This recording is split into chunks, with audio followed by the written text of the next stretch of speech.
This episode of the RealAg Radio podcast is brought to you by the BC Centre for Agritech Innovation at Simon Fraser University. Are you ready to grow your farm business with cutting-edge technologies and innovative solutions? Our centre will drive you towards an advanced future. Get the investment, expertise, and support you need to test and develop your products or ideas through our Agritech Development Program. Google SFU Agritech Innovation to learn more. It's time for RealAg Radio on Rural Radio Channel 147 on Sirius XM.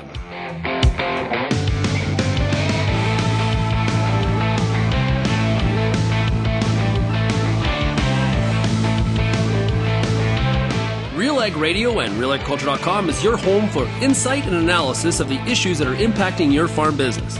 Let's get real and get connected with RealAg Radio.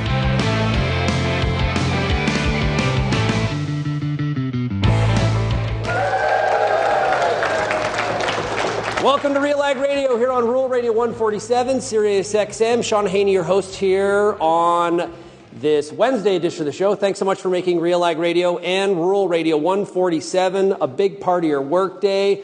Also a big shout out to everybody listening out there on the RealAg Radio podcast. Today is a special show because today's show is brought to you by APAS, the Agricultural Producers Association of Saskatchewan, and we are at the APAS AGM in beautiful Regina, Saskatchewan. It is the provincial capital, I might add. And we got a lot of great stuff lined up here for today on the show. We're going to be talking to the president of APAS. It is Ian Boxall. We've had him on the show numerous times. We're going to talk about a new report that came out from APAS today. They've been discussing at the annual general meeting about tying commodity prices to what the price of food is and making sure the consumer really understands the full picture. We're also going to talk today about the impact of things like the carbon tax on producers across Saskatchewan and really across the country. I know we're going to dig a little bit into Bill C-234 that continues to not find any sort of path through the Senate with a whole bunch of stall tactics and things like that. We've also got a producer panel, a farmer panel here today, which I think is going to be a lot of fun. We always like to have producer panels and really hear from the grassroots. We've got Sarah Leguee, Devon Walker, and Bill Prybylski will be with us here today to talk about, like I mentioned, the carbon tax, what some of their intentions are for 2024. Is there a proper way that farmers should be compensated for their contribution to the reduction of greenhouse gas emissions, BRM, all of that and a whole lot more? The audience here just got through the resolutions. They've been covering a lot of the big, heavy issues that this province is dealing with. There's one thing about agriculture, there's no shortage of variables in and out of our control that farmers are dealing with on a regular basis. Now, if you have any feedback on today's show, you can definitely send me an email. My email is shaney@realagriculture.com.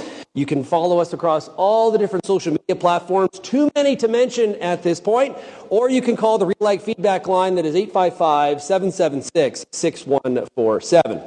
Well, unfortunately, I've been asking people for a week to supply some feedback on how the carbon tax impacts their farm, and I didn't get through all the technical capabilities to be able to play those clips here today on the program, but we're going to do that over the next week or so. And I will tell you this, resoundingly, producers send me emails, they left messages on the RealAg feedback line, very concerned about the impact that the carbon tax has on our industry.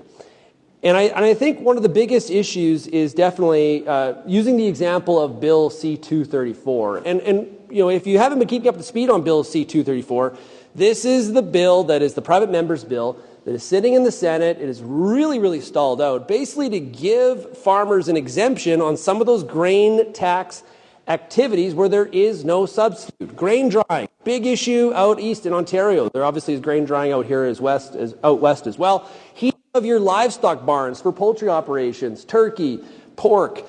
These are big costs, and obviously they scale up the bigger that the farm gets. 234 is really there to provide some sort of exemption, and there's a sunset clause on that bill as well, and still it can't find its way through some of the nonsense that is happening in the Senate. And what I heard from a lot of the listeners, the audience out there with RealAg Radio across Canada, was really people, really being frustrated by the fact that it doesn't really seem like some of the calls for action or the calls for really a second look at this is really not being heard by the federal government. Of course, we've got the Conservative Party of Canada talking about axe the tax. So if there was to be an election, if you look at some of the polls today, there would be a switch in government. And so maybe this would be sort of a non-issue in a few years.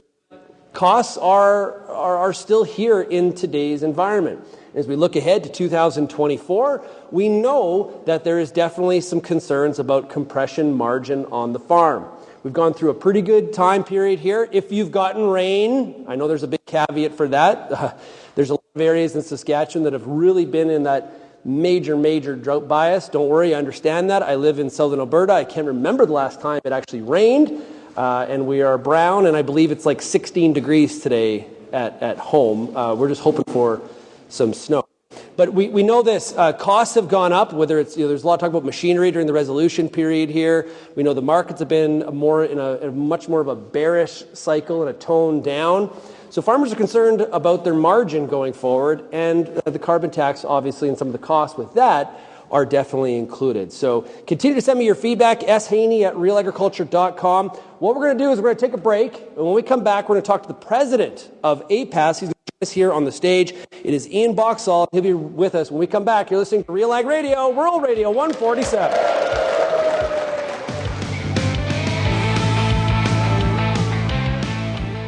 It's now time to do a product spotlight with FCC Ag Expert, and we're joined right now by Sarah Boychuk. Let's talk about the role that FCC Ag Expert plays in knowledge transfer amongst the generations on the farm. So a really good example of that is actually another kid that I've worked with over this last year, Maddie from Learning About Ag with Maddie. She is a 5th generation farmer. She's a grade 5 student, and her family has been using Ag Expert, and they have really used that as a tool to get every generation involved in the farm. So her grandpa, for example, went back and added data about their farm back to 1972. And that data is there for Maddie to use and to learn from. So because Ag Expert is so simple, it's just a great opportunity to get the whole family involved and pass on those principles of farm management from one generation to the next. That's agexpert.ca.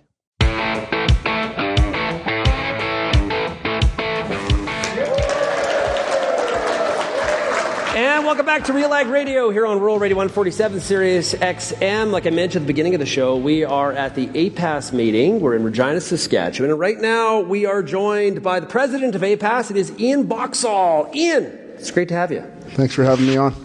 Okay, Ian, so I know a lot of the people here in the crowd, they know you very, very well, but reintroduce yourself to our audience across North America.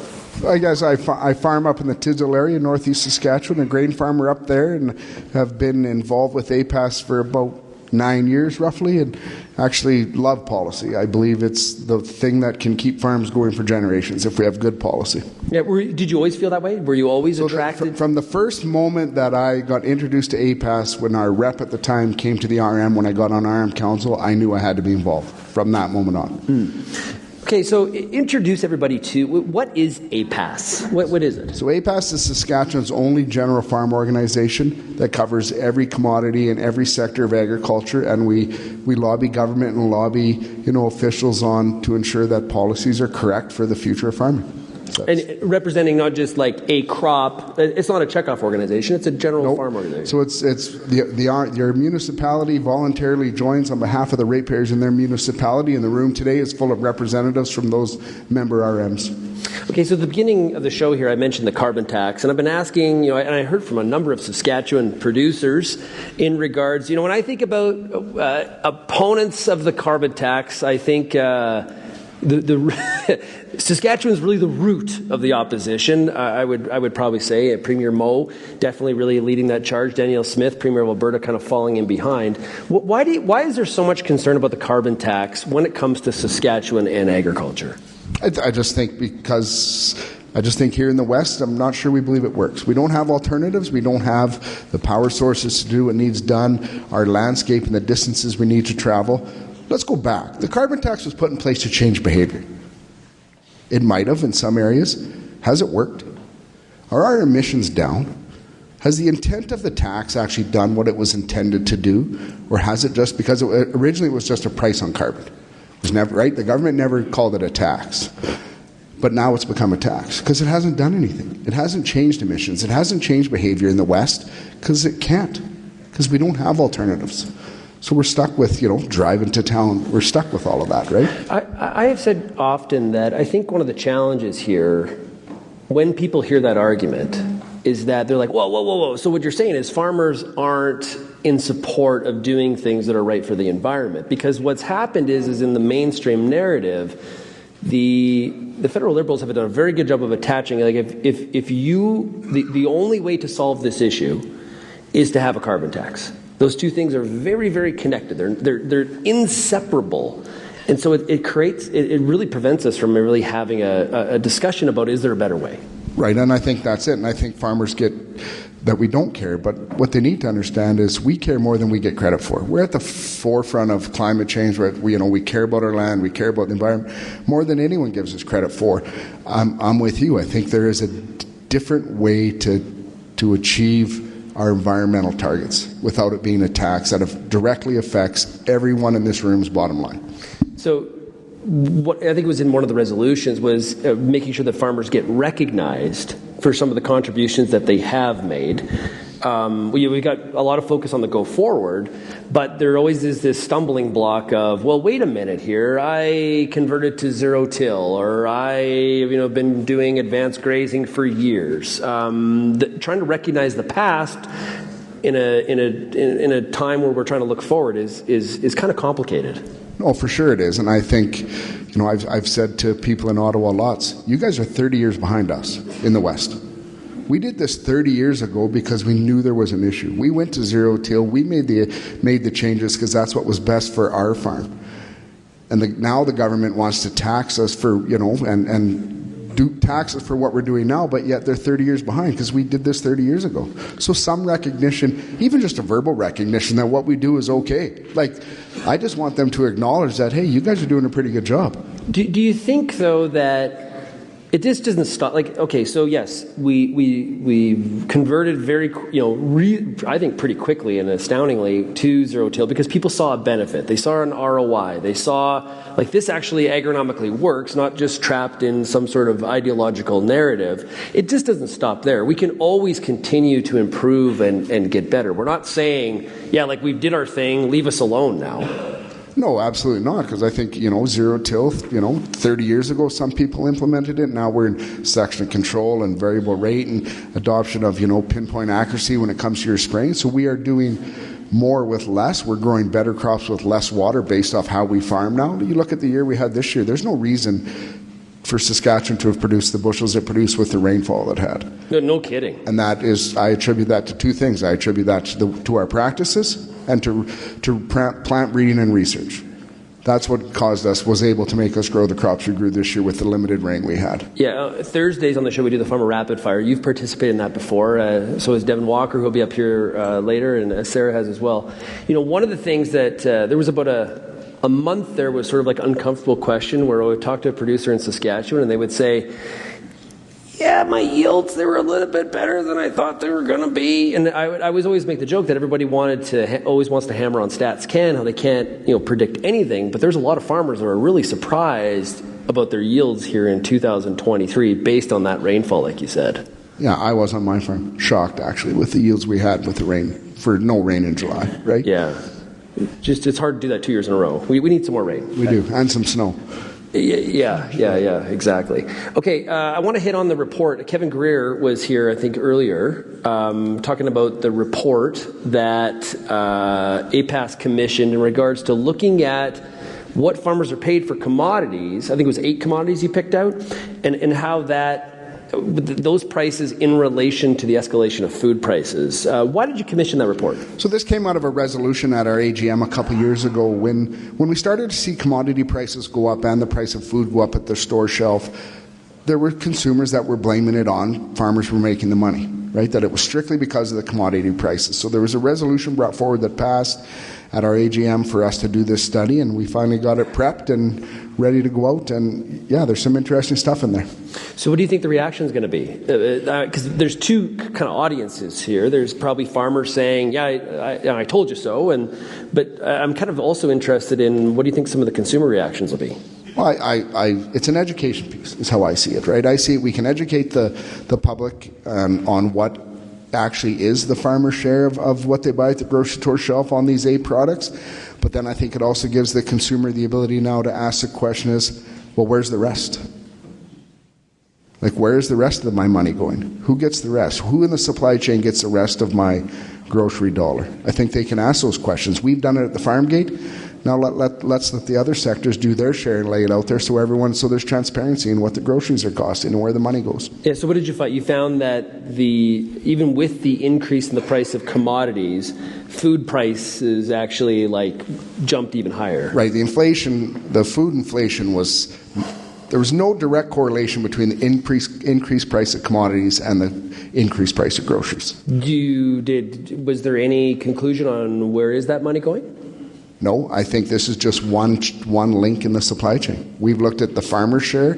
Now, right, there'll be manufacturing. There's probably, I don't know, there'll be 5 or 6 transportations by the time it gets to the grocery store, right? And so there's all those chains and what's the grocer making? And I understand that all of those links need to have a profit or they're not in business, but is there any gouging or is this just what it costs? So right? It's interesting because the House Ag Committee, they reviewed grocery prices because grocery prices have taken up a lot of oxygen in Ottawa. And it was pretty clear that there wasn't gouging. So if it's not happening at the grocery level, if it's not happening at the farmer level, it's somewhere in the middle. Is it a case of there's a stakeholder in the middle that's making all the money, or is there just too many stakeholders in the middle? Maybe there's just too many stakeholders in the middle, right? And I think back to what we're going to talk about here again today on your show with the producer panel, carbon tax. Every time that's freighted and every time something happens to it, there's a carbon tax associated to that cost of food as well. So it has to be driving the price up as well. Yeah. What are some of the other issues that APAS is working on right now that are really... the Grain Act came up. It seems like that's kind of lost some political will, some political steam right now. It feels like we've been sort of working on that for, well, quite frankly, ever. Yeah, it has been forever. And the funny thing about the Grain Act that, there's submissions have been going in and we've submitted a couple times into the Grains Act review, and then I heard from government officials 2 weeks ago that it's pretty much done, that they're just waiting to put the new regulations forward out to the House to be voted on. So there's some confusion around where the Grain Act review is at. So I think that's something we need to get clarity on. And is there still ability for us to, submit our ideas and where we see this going? So we need to clarify that. And, BRMs will always be an issue for producers, but, transportation, it's always some major issues that we'll continue to work with for producers. The other thing that came up in earlier today was the Bunge Viterra acquisition. And not to say that, definitely clearly from some of the discussion, APAS definitely doesn't have an opinion on that merger one way or the other, and you can correct me if I'm wrong on that, but more you want the government to actually spend more time looking at some of the impacts if this was to go through. Is that correct? Well, Saskatchewan's going to be the most effective. So we have asked, us in the commodity groups in the province have asked the government to do a big dive into how this will affect producers, port, transportation, all of those things, if this merger goes ahead. And part of the underlying factor that isn't talked about much and is kind of somewhat discounted even in our meetings is Bunge's 25% stake in G3. Right. All of a sudden that changes. It isn't just Bunge Viterra merging. Now there's a 25% stake in another elevator company, and we're seeing it in every aspect of agriculture, and I'm not sure that the producers are at the forefront of those decisions. Some of the most important stuff that happens at a meeting happens in the hallway or the pub at night, and I know some people had some pints last night, which I would very, very much expect. I'd be disappointed if they didn't. As you've been talking to people, the membership that's here today, what's kind of the sentiment and the outlook leading into 2024? What's your sense there? So I think we've had a few good years. You mentioned it earlier. We've had some good years in agriculture, so it's been positive. I think the biggest fear moving forward is drought. I really do. I think as we look outside today and lack of snow and how a lot of the province was hit this year with lack of rainfall, I think that is, drought, and then just our overall costs, input costs and the cost of equipment and the cost of parts and availability of all that stuff. Those, I would say, are two at the forefront of producers' minds. The cost of labor too. That's another one. Availability of labor, all those things. But I would say the costs and then just the ongoing drought that we've seen across the province. Yeah, definitely need some rain. There's no doubt about that at all. Hey, really appreciate you joining us here, Ian. All the best to you, and thanks for having RealAg Radio here at the APAS AGM. You bet. Thanks for having me on. Okay, we're going to take a break. We're going to bring up our farmer panel, and we're going to dig into a whole bunch of issues here. You're listening to RealAg Radio, Rural Radio 147, Sirius XM.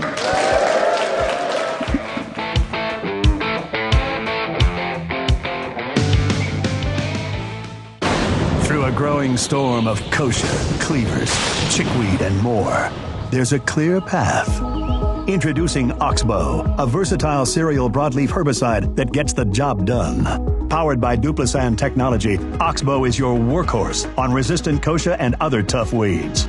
With flexibility in timing, rates, and recropping options, your path is clear.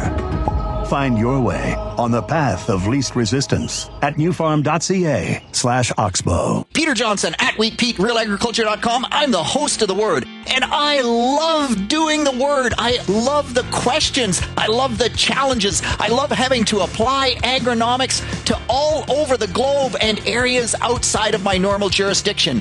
Also, I love the feedback the most, where growers challenge me, tell me about their plot results, help me to learn. The Word, absolutely the best part of my day.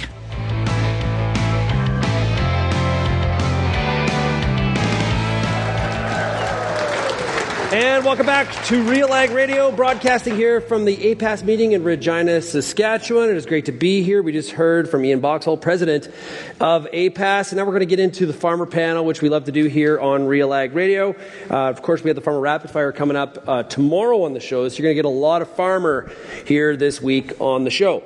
Okay, let's dig in here. Up first, it is Sarah Leguee. Sarah, good to see you again. Yep, great to be back. She says. Okay, so Sarah, tell us about your farm. So I farm with my dad and my brother and brother-in-law just around Weyburn, so southeast Saskatchewan. Grain and oil seeds, farm about 16,000 acres. Just busy trucking right now and getting fertilizer in and all that fun stuff. Being in Weyburn, there's a lot of oil and gas activity around that area. It has got to be immensely challenging trying to get labor in that area. Yeah, we have actually gone through 2 different guys this past year. Luckily, we have 2 really good full-time guys that we do our best to hold on to at like any cost. And we have another guy who's retired, but I just got a message from him saying that the 4850 is ready to go to the shop. So he's bored and comes and helps us a lot. So it's really nice because, I don't know, it's just a constant struggle. And we do need more people, and we've actually been reaching out to Ukraine. Yep. Trying to get some families over from there because the local market seems to just be a struggle. Yeah, I can identify being from Alberta for sure. That's the same sort of issues when you're, we want to see the energy sector succeed, but obviously we're in the same battle for the same kind of labor indeed. Also, we've got here, I think, also the vice president of APAS. It is Bill Prybylski. Is that how I say that, Bill? Yeah, right on. Perfect. Okay, so tell us about your farm. So I farm with some family members, my brother, my son, and a couple nephews, east central Saskatchewan, just west of Yorkton. We farm on 15,000 acres, growing grains, oilseeds, and pulse crops, and we run a 200-head commercial cow-calf operation. Still in the cow-calf? I like to hear it. Yeah, it's finally paying some of the bills now, but I've always looked at cattle as kind of a necessary evil on our farm just because we have enough marginal land that can't grow crops on, so the cattle are an excellent fit for that marginal land.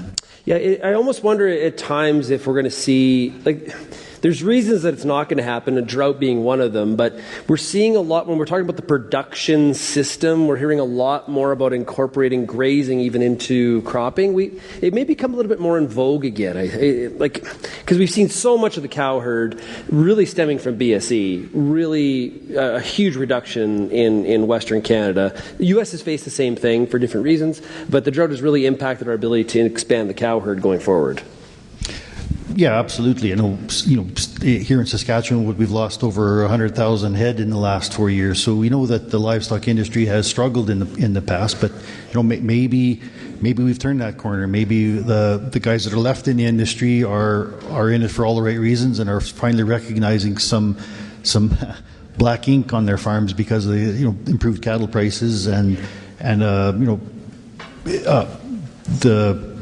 idea that cattle are important, and hopefully the livestock industry is getting recognized for the contributions to carbon sequestration and the protein. The world needs protein. So. Let's be honest, nothing says fun like calving in February. Yep, been there.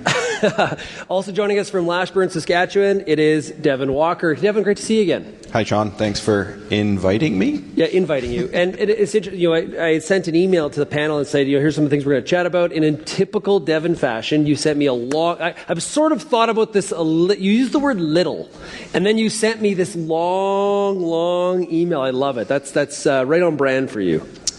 Yeah. So tell us about your farm. So I farm up near Lloydminster, northwest Saskatchewan, right along Highway 16. So it's a energy pocket of Saskatchewan also.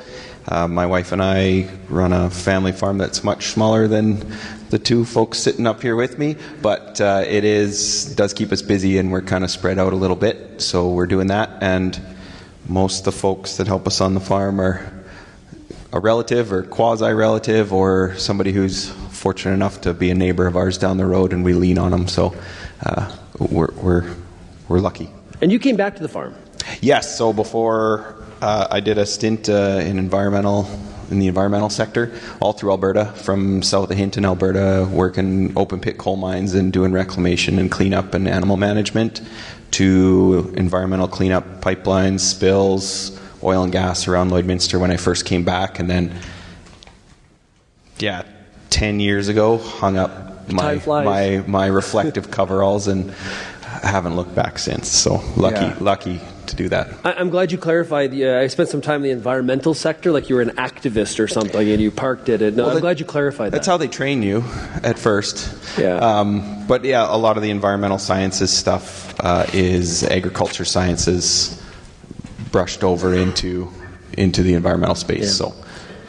Okay, we'll tell you what. Now that we've introduced our panelists, we're going to take a very, very quick break, and we're going to get into a bunch of issues when we come back. You're listening to RealAg Radio here on Rural Radio 147, Sirius XM, brought to you by APAS.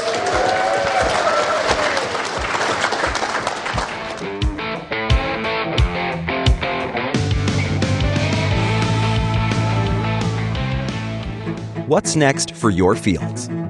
At Pioneer, delivering industry-leading genetics drives everything we do.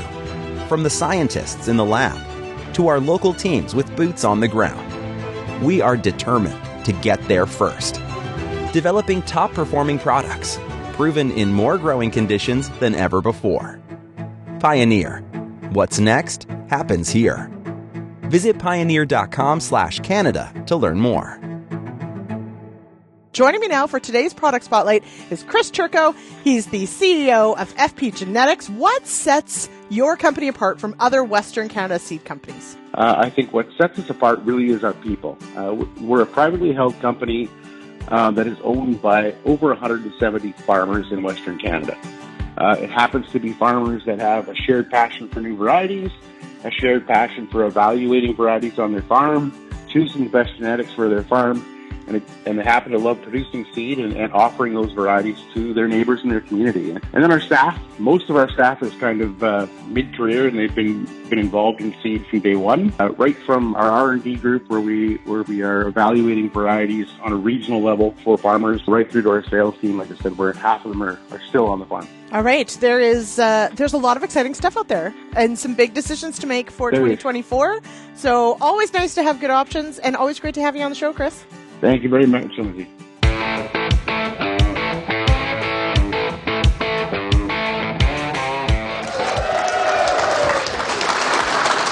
And welcome back to RealAg Radio, Rural Radio 147, Sirius XM. Sean Haney here at the APAS meeting in Regina, Saskatchewan. What is this? The Emerald City? Is that what we call it?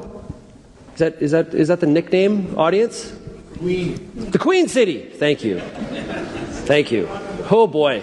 Yeah. There's another joke I'll tell. We'll stay away from that. Okay, let's keep going here. Let's get back to the issues.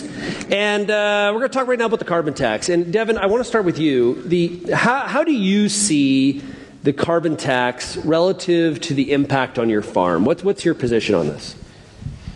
So, I guess my position on this is it's played out almost exactly how all of us in the farming sector thought it would. How so? It is supposed to be a consumer tax, which we're producers, but we have to pay a tax on all the things we need to produce. So it becomes like an escalator tax for all the consumables that we use on our farm. And we're a long way from port, and a lot of our products come from around the world, and we can't control how they're produced, we can't control how they're shipped, we can't control all these things, but at the end of the day, we still have to pay a carbon tax in order to produce food. So my discontent is the fact that the experts or the regulators or the government of the day somewhat ignored the agriculture voice before the taxes were put in, and now we're kind of stuck here going, see, we told you so, and here's now data why.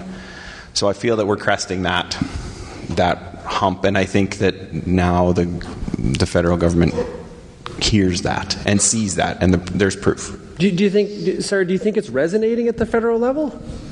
Because I'm not sure it is, but what do you think? I think that it's probably. We like to think that it is, but I don't know how deep that understanding is in the government. But I think now that we've gone through it this long and the price has gone up enough that now more consumers are starting to see it. And before they saw it and they saw their rebate, and that was great. Oh, we get a check. But now they're starting to see it in their pocketbook because they can't get around it. Like, it was avoidable before, but now it's hitting everybody. So the more people outside of the ag industry that start to notice it and get hit hard where it counts, where the money comes from, that's where I think that we're going to maybe see a bit more change, because it seems like we do get largely ignored. Yeah. Well, and I think on top of that, Bill, I mentioned C-234 at the beginning. Even if that does, I had a conversation with an Ottawa insider this morning who said that eventually this is going to pass. It's just a question of when. But even if it does, based on what Devon and Sarah have said, it really it doesn't eliminate the impact that the carbon tax has on us. Because think about trucking, for example, where there's escalation of costs. That's just one example, all the way through the chain. We're still going to be facing this. Yeah, absolutely. In everything we do, everything that's trucked into our farm and everything that we truck off of our farm. And I think it's been estimated the carbon tax on rail freight is something like $40 million to producers here. We have no other alternative but to put our grain on rail to get it to the coast. So $40 million. I believe that's the number. Wow. Yeah. So I don't. It kind of in answer, or to follow up on what Devon had said, in terms of the federal government, it's been our experience that a lot of the people that are making the decisions that affect producers here in the province don't really understand agriculture in the province and how the things like the carbon tax and other policies, how it affects producers, and it is concerning. So, Devon, what are some of the things that you think agriculture can do? Because, we know the industry in general is against the carbon tax, but are there things that the industry can do to assist and be a part of the solution? Not like the solution, because that's like maybe overstepping our capabilities, but be a part of the solution. So I feel that our industry, we are adaptable. We do have a lot of choices that we can make in a situation of a carbon tax that is continually rising. Take the average farm. Maybe you could do things like reduce idle time, or you buy a more efficient tractor, or something to that effect. You can only trim so much fat, and at the end of the day, you still rely on carbon to produce food. And we are producing more food units per unit of carbon all the time through plant breeding and choices in crops and field management and agrology. So one is we're producing more units of food per unit of carbon. Two, I don't consider agriculture a wasteful space. Most of us are always fearful of that next trouble on the horizon, so we're trying to conserve everything that we can and not spend our money and not waste our resources as we're going. But at the end of the day, you can maybe trim 10% of your carbon use in your machines or something like that. Don't quote me on that percentage. But 3 years down the road, the cost you're paying for that essential unit of carbon, the tax on it is getting doubled, and then it's getting tripled. So you can only do so much, and I feel for our non-farming Canadians who are wage earners or people in an urban situation who they've reduced. They said we're going to only drive our car half as much. But then once they've done that, they've cut all they can, but the tax on that essential use just keeps going up and up and up and penalizing people. So there's an incentive in the short term, but in long term, what are we supposed to do? There's no technology to fill that energy gap that agriculture needs. Well, and a lot of them, though, have been sold on the fact that, hey, this is going to be great because you're going to get a check in the mail, which always has felt like sort of like maybe people being bought off in some way, Sarah.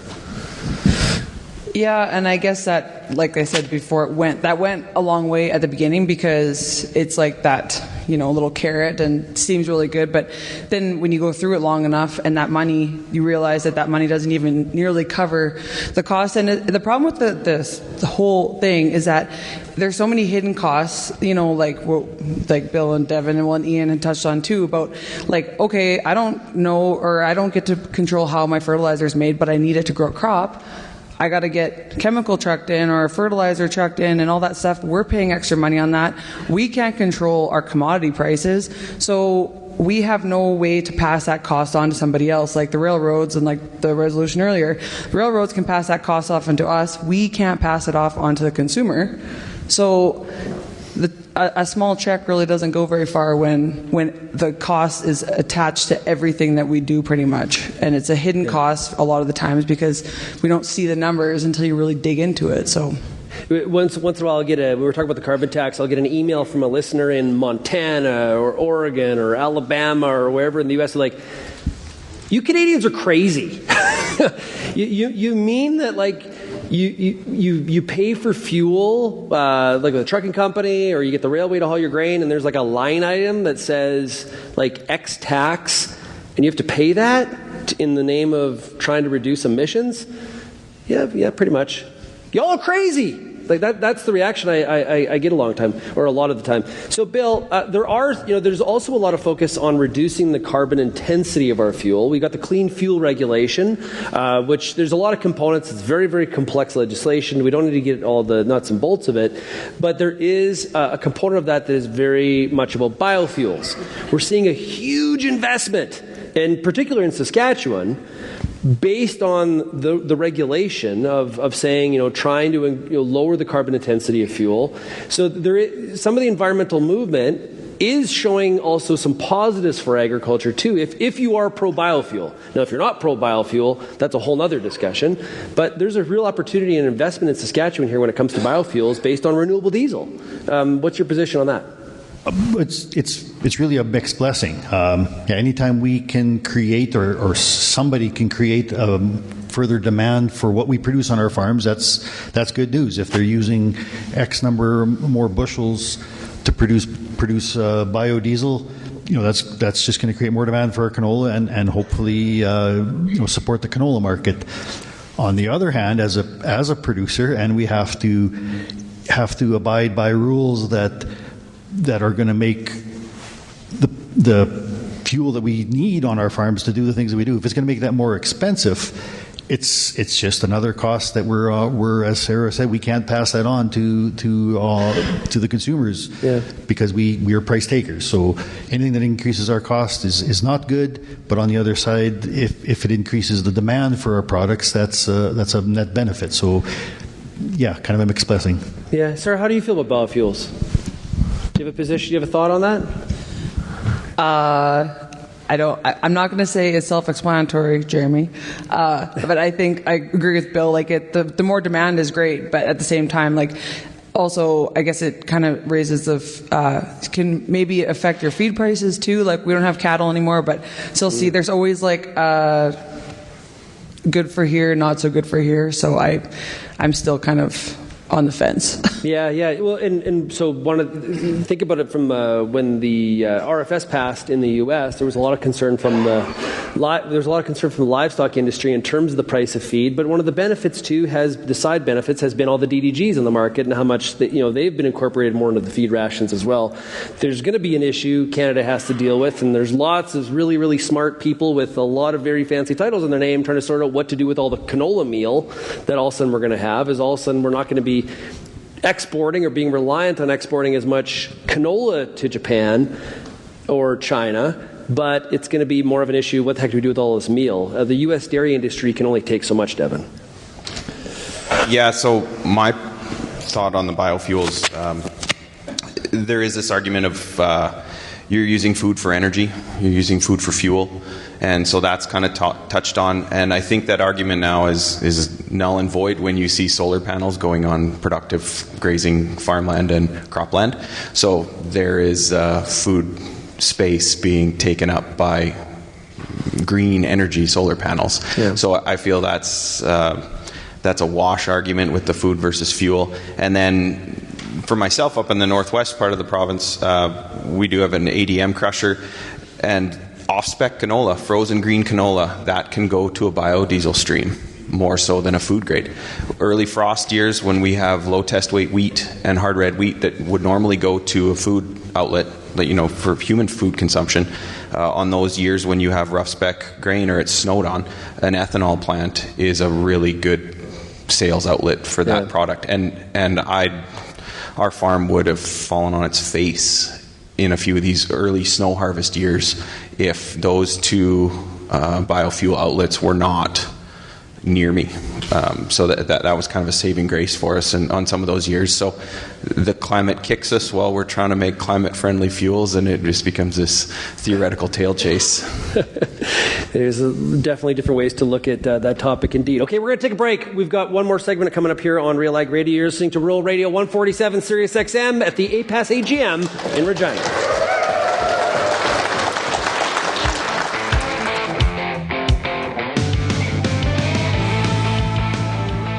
Now we'll be joined by Heather Watson, Executive Director with Farm Management Canada. Give us an update. What are some of the things that Farm Management Canada is up to? What are some of the things you're doing right now to move the needle?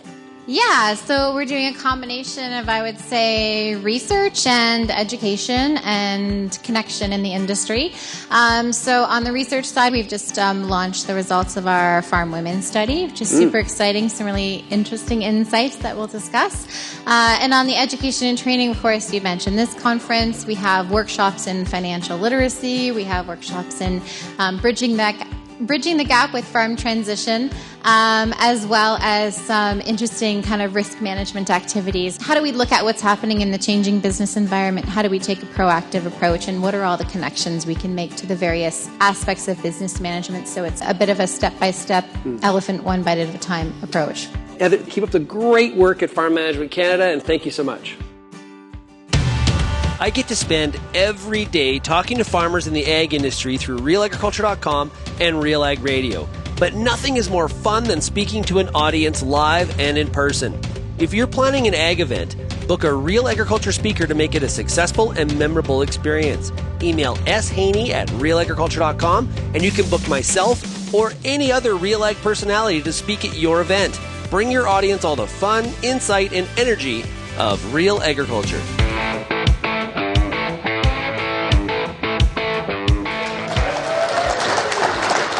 And welcome back to RealAg Radio. We got a producer panel here at the APAS AGM in Regina, Saskatchewan. We're talking to Sarah Leguee, Devon Walker, and Bill Prybylski. We've been really kind of focusing on some of the environmental issues, mainly centered around the carbon tax. I'm interested, Bill, and I don't mean to put you on the spot, but I will, because you're the vice president of APAS.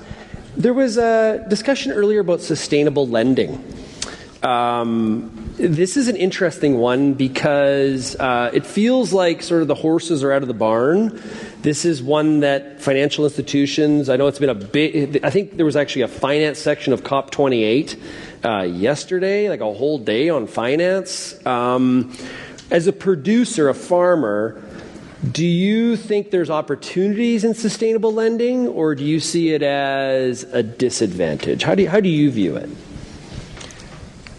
I personally think there is a strong disadvantage to it in that if at any time anything is tied to environmental regulations or sustainability or any of those things that for the most part we're doing anyways on our farms, but just tying those things together is to me very problematic. We base our decisions on our farms based on what's best for our farms, which often includes what's best for the environment, and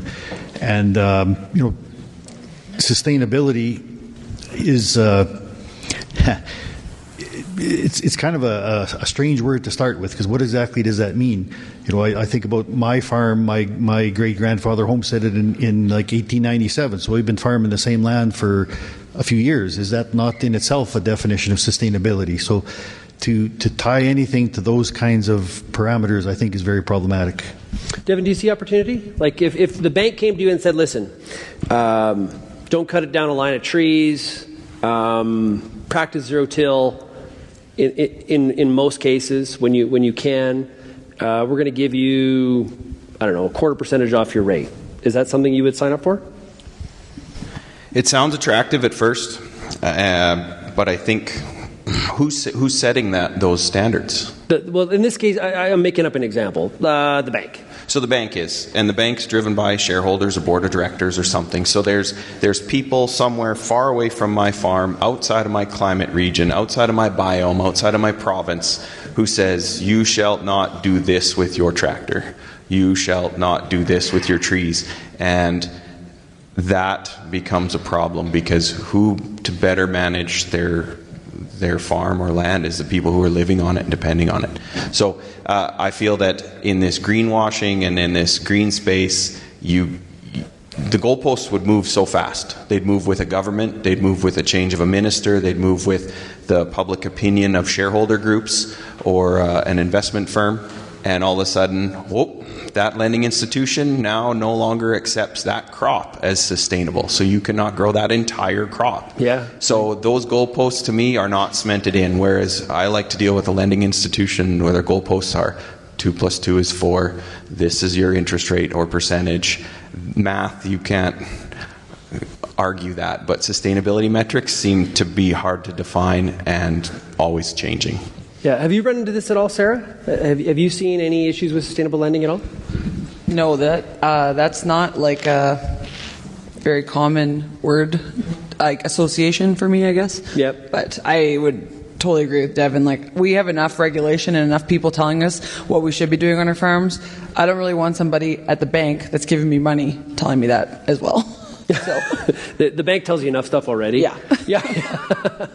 And when we talk about, telling the industry how to do certain things, was we went through the fertilizer emission reduction last year. Now, since, all the hoopla and discussion in the fall of 22, in the spring of 23, I was at the meeting, the CFA meeting actually, where the Prime Minister was there, and he said, very clearly, this is going to be an aspirational, a voluntary situation. I still run into lots of producers that don't believe that he actually means that. I know in the sustainable ag strategy, this continues to be a bit of a roadblock, even as an aspirational goal.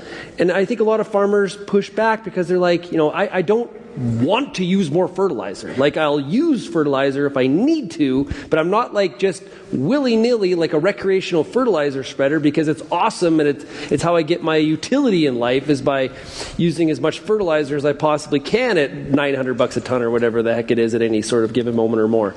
Yeah, and I think like there are too many problems to even like get into the whole fertilizer thing, but like right off the bat, I honestly think the government thought that all farmers just spread 100% of their fertilizer and 100% of it gases off. Like, it just seems like there was just so little thought put into it. And even the paper they came out with at the beginning had a lot of like false information in it.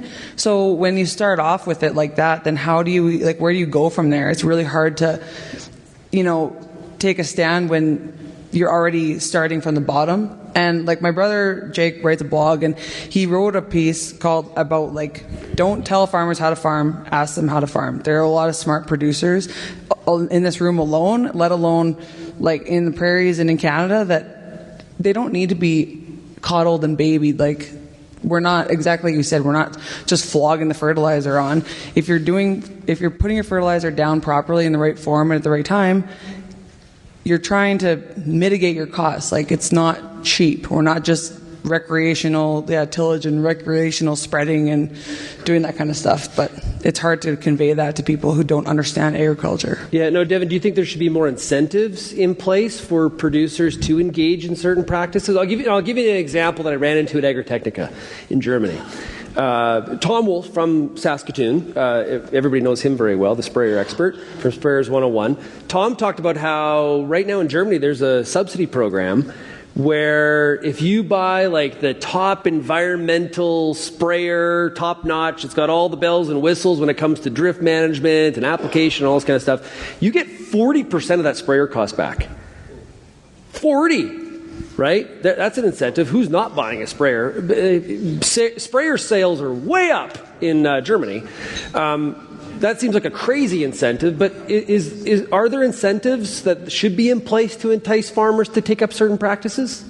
I'm not a big fan of the incentives, because usually within agriculture, when we come across technology that's working and it's going to be good for our farm, the incentive is in the action or the return that it gives us as a producer. Like, the incentive is in the ability to get better fertilizer usage or spray usage and so on. So that's the incentive on its own, I feel. And I also feel that in Canada, we don't have enough population to be paying incentives towards farmers. Like, we have vast amounts of space. Canada probably has 40 times more sprayers than Germany. Germany has 40 times more non-farming taxpayers than Canada. So it's tough to compare us to anywhere in the EU, really. So I'm not a huge fan of the incentives. I would rather see incentives on some of our already government-administered programs, like crop insurance and things. If you're following technology that's already out there, that's already proven, then maybe you're classed as less of a risk for some of our BRMs or something to that effect. Yeah, because it kind of is a bit of a carrot and stick bill, right? So the carbon tax is the stick. You shall not do this, and we're going to hit you with the stick. Hopefully not a really stiff, hard stick. We're going to hit you with the stick, though, so that you don't do this. An incentive is a carrot trying to pull more people to do certain things. How do you feel about incentives when it comes to agricultural practices? Theoretically, I like the idea of incentives, particularly as opposed to the taxation and the carrot stick idea. The problem that exists now is that, as Ian mentioned, here in Saskatchewan, we're probably 30 years ahead of a lot of the rest of the country. So we've adopted those practices already. The zero-till, the variable rate fertilizers, all those types of things that we've been doing on our farms for years. And we've made those investments. We've paid the high costs for those pieces of implements. And if there's an incentive for the rest of the producers that aren't doing those things, if there's incentives for them to adopt the practices that we've been doing for years, is that fair? Maybe it is, but I think there's maybe opening up a can of worms that maybe we don't want to.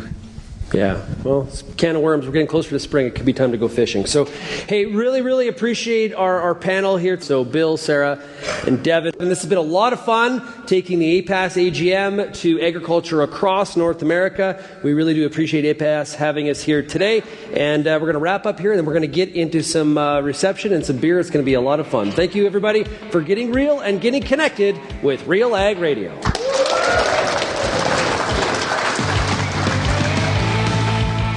Thank you for downloading this episode of the RealAg Radio podcast, brought to you by the BC Centre for Agritech Innovation at Simon Fraser University, your go-to for advancing agritech. Ready to elevate your farm business? Achieve the productivity and profitability you're looking for with Agritech Development Program. Google SFU Agritech Innovation to learn more.